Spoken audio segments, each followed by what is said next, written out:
बिस्मिल्लाहिर्रहमानिर्रहीम।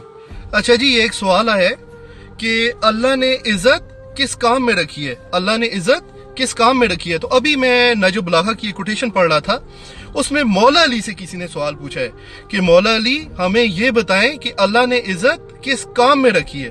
तो आप फरमाते हैं कि लोग ये समझते हैं इज्जत पैसे में है, इज्जत पैसे में है, जबकि मेरे अल्लाह ने जो खिदमत रखी, इज्जत रखी है वो खिदमत में रखी है।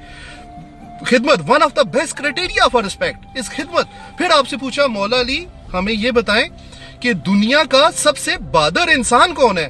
तो आप फरमाते हैं कि दुनिया का सबसे बहादुर इंसान वो है जिसमें जितनी ज्यादा बर्दाश्त है, वो दुनिया का सबसे बहादुर इंसान है। फिर आपसे पूछा मौला अली हमें ये बात बताएं कि दुनिया का सबसे कीमती इंसान कौन है? तो आप फरमाते हैं जिस शख्स पे जितनी बड़ी जिम्मेदारी है वो उतना ही कीमती इंसान है।